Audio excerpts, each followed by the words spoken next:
Hello world of YouTube and welcome to the last episode of Redacted for 2021, the show where I sit down and take a look at records that have a solid foundation but a spotty execution and make it a smoother listening experience out of a project. And this month, we're actually going to be doing a last minute swap again on concept, something I've done a couple times this year, if only because I'll have an idea for what I want to do for Redacteds for throughout a calendar year, and I'll change it as other ideas come into my mind that sort of pique my interest a little more at the time.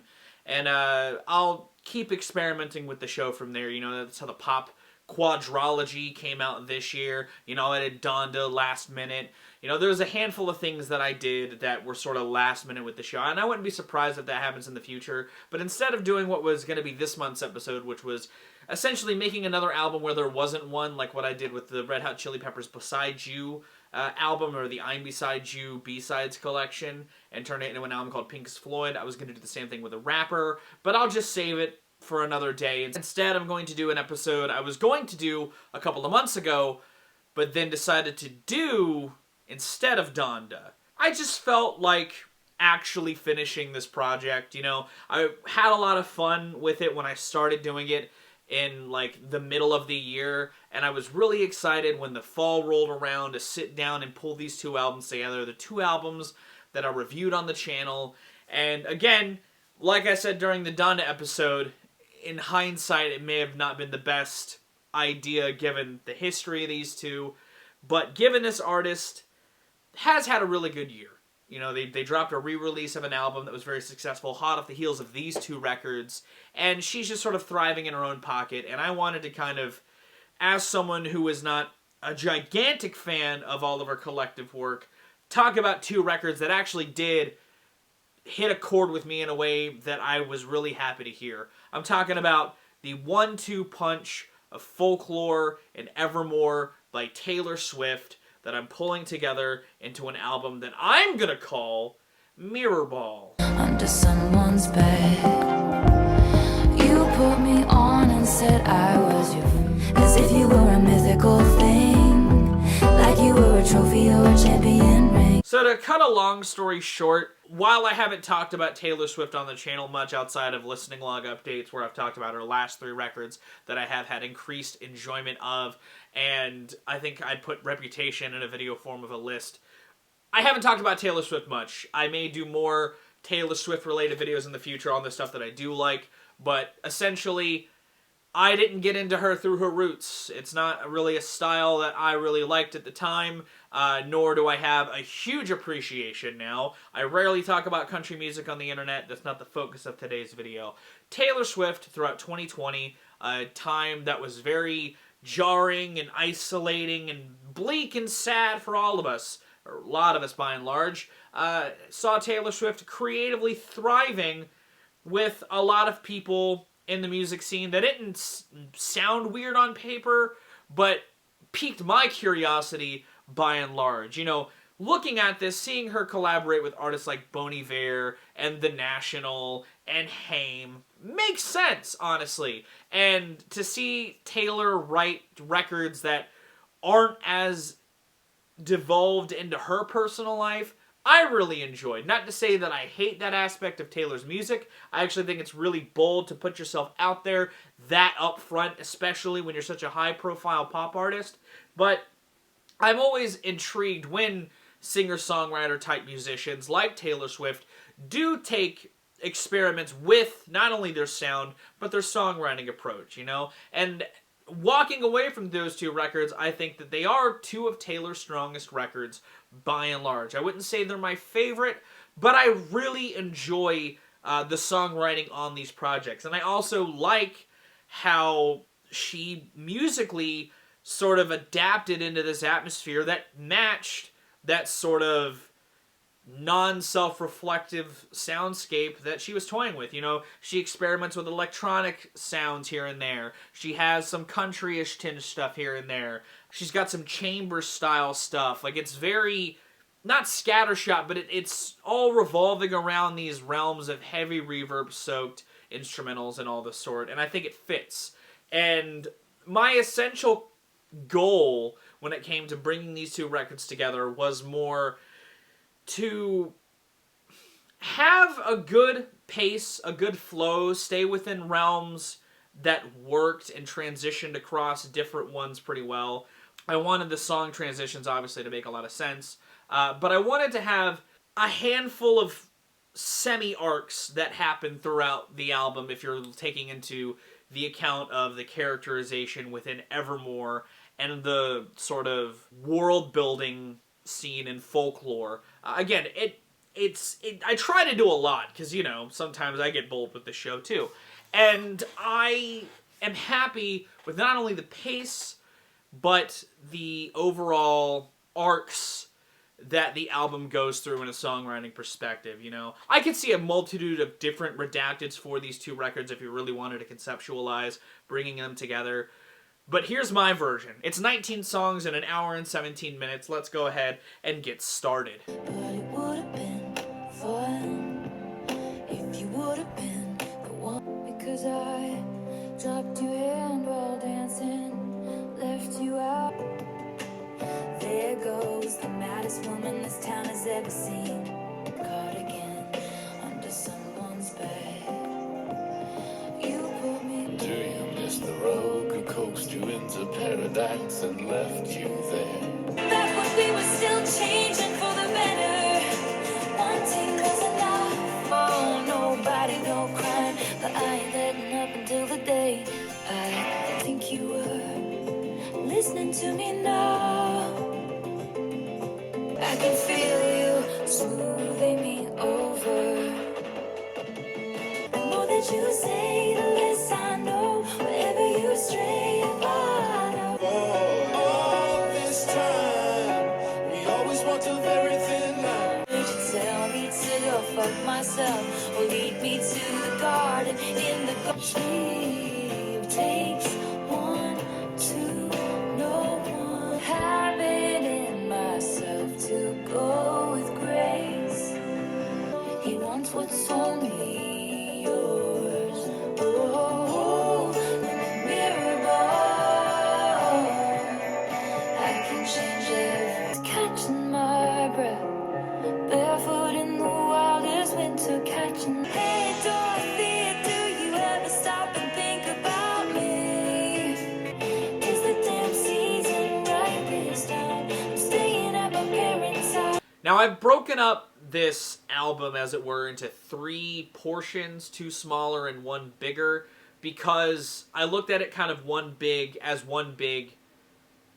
story to tell, you know. And even in that third part, there's really kind of a fourth at the end, a kind of coda sequence throughout the end, but I'll break it down bit by bit. The first part, the first stretch of the record from the 1 through August, act as sort of the climax of something else. And that climax, if you're talking about in a meta sense, could be through Lover in Taylor's life. And I'm not going to say this album's about Taylor Swift, because that's one of the things I liked about Folklore and Evermore, is that they were not.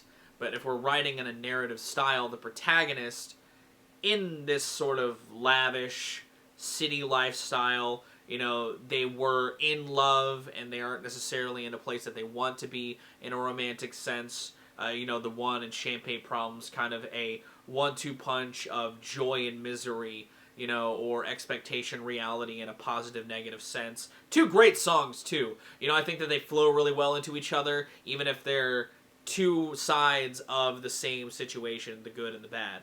Before getting into the protagonist's own sort of self-image kind of way, with The Last Great American Dynasty, a song about Rebecca Harkness, has sort of parallels in the songwriting between the protagonist and Rebecca Harkness themselves. Just sort of, again, world building, which is kind of this record's whole MO, you know what I mean?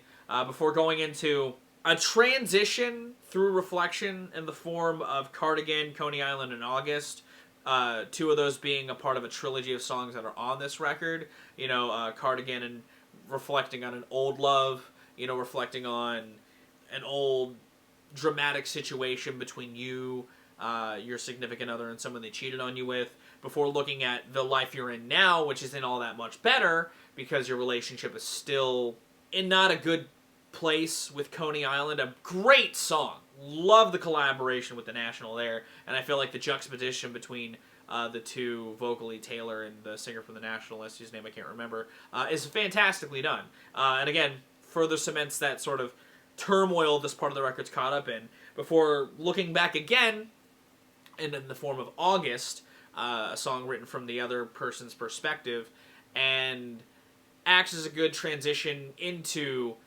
the snapshot world that Taylor is sort of writing about in this album. Now, the next portion of this record, I'm considering the road trip, because, again, the narrative I'm trying to paint here is not just the sort of snapshot-style songwriting that Taylor Swift did on Evermore, but using folklore to kind of create a narrative experience out of it. Folklore's protagonist, in their big city lifestyle, goes to their hometown in a snapshot style, and I would consider more No Body, No Crime through Exile to be just sort of more world building, I guess, in the way of finding out more about the protagonist through their interests. I'm using these songs about true crime and or having a narrative style scope and songwriting like on Exile with the references of movies and stuff like that as a sort of detour of just indulgence, of comfort, I guess. You could also see this portion as another form of tone setting, because the snapshot portion delves even more into infidelity and death through even more unfolding of the snapshot of this small town that the protagonist is going back to. I like these songs, and I think that they were a fun theme in Evermore. Willow, not so much. Willow, you could easily tie into potentially the snapshot of the world, of the hometown, the snapshot of the hometown that happens from Betty through another portion. But instead, I'm using it as more kind of tied up into the crime and why committing crimes, style of songwriting that's on No Body, No Crime, Marjorie and Closure to a degree. No Body, No Crime, collaboration with Haim. It's about a true crime, the dynamic between like a sheriff and a killer. Marjorie, written from the perspective, I think, of a victim of a crime, of a murder. And Closure just follows it up on Evermore so very well that I wanted to have those two still sandwiched together before having some of that vengeful writing crop back up in Willow, whimsical sort of way. It's a bop.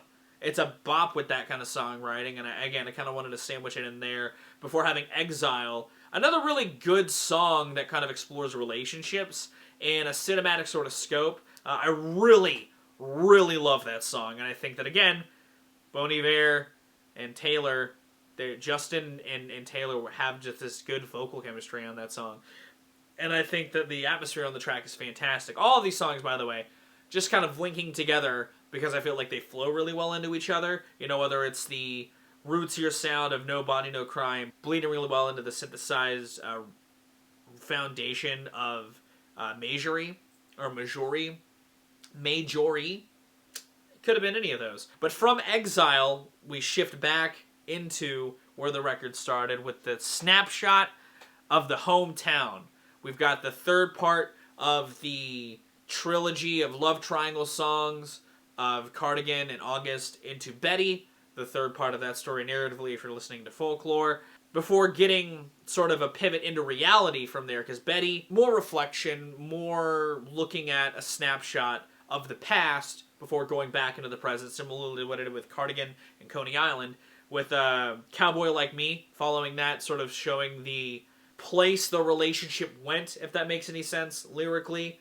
It also kind of takes the bright shininess of Betty's soundscape and puts it in a sort of, I guess, bleaker, more depressing, sadder reality. I don't know, there's a sense of sense of sadness in the tone of Cowboy Like Me that I feel like is a reality setting in moment, potentially, that I really enjoyed. And from Cowboy Like Me, we just get even sadder with My Tears Ricochet, a song of a funeral, a death, and the sadness swept up in that. And that's sort of the point where the narrative of the record reveals why our protagonist was being so reflective, because not only was her current relationship shit, there was a death, and the death was her old lover that was sang about in Cardigan and August and Betty. they're dead, and this is their funeral, their eulogy, as it were. There's a much more poetic meaning to it on the actual song itself. My Tears Ricochet, I think it's actually a really well written song, and I wanted to include it here purely on pain alone, and again fits kind of really well with the themes of Cowboy Like Me that I was spinning around. But if you wanted to fit it more into the narrative, that's how you could do it, before having Ivy be another piece of this, because this isn't just a love triangle like the original Folklore. No, this is a love trapezoid, my dudes. It's a love square, love rectangle. A song that evolves this sort of love relationship dynamic into a little bit more complexities, because Ivy, a person attending this funeral, is a woman that's been wrapped up into the love life shared by the protagonist and the other people in the love triangle, but has her own sort of wrench that is her life, and it's just more world building and snapshotting through this depressing funeral that's going on.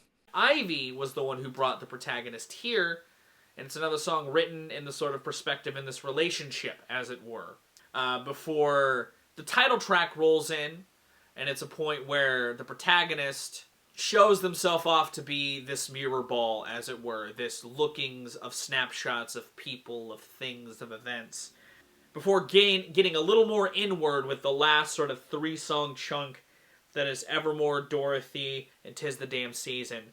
From Mirrorball's meta talk of reflections in yourself as a mirror ball, then comes Inside the Mirror, the snapshot of their life in this town with this lover in the form of Evermore, which is very depressing, Dorothy, which is how it used to be, and then 'Tis the Damn Season, the point where it all sort of fell apart.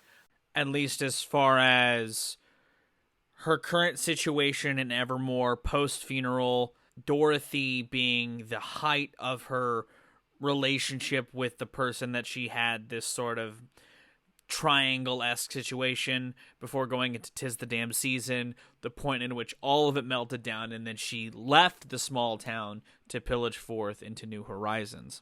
It sounded like a lot, really sitting down and talking about it. Hope it made a lot of sense. There were a lot of songs from these records that I cut, whether because they felt like filler portions of continuing to hammer in themes that the record's already going on pretty hard on, like Illicit Affairs, or some of the more cinematic in scope songs like The Lakes from Folklore. I kept a lot of Evermore, so I felt like what I kept of Evermore all kind of fit. I more used Folklore to create a narrative out of it. But there was a lot of Folklore that was left on the cutting room floor that I could have kept, like Mad Woman or Invisible String. They don't work as well at painting the snapshot that these songs all do. It's more to talk about an experience with a protagonist in a life of theirs that is not going all that well in its current juncture, so it puts them in this sort of dour place for sure. But if we're talking about writing a record in perspective of 2020, it kind of fits, even if it is in a very not typical way for Taylor Swift, as far as along the songwriting is considered. And I hope that you enjoyed my Redacted regardless. What did you think about it? Would you organize these records differently? I could see people making Redacteds on just each record individually. But I wanted to do this. I wanted to create this sort of narrative experience. I haven't done one of these in a while on a Redacted, and I hope that you enjoyed it. If you did, give it a like. If you want to see more of my music, gaming, and general notary content, be sure to subscribe. Special thanks to my patrons. If you want to join the ranks to get early access to content, exclusive content, or to help drive the community, it's linked in the description. I'm going to get out of here, though. Thank you again so very much for watching. I have been Viral Rack. You guys have good days, lives, and situations, and I'll see you another day.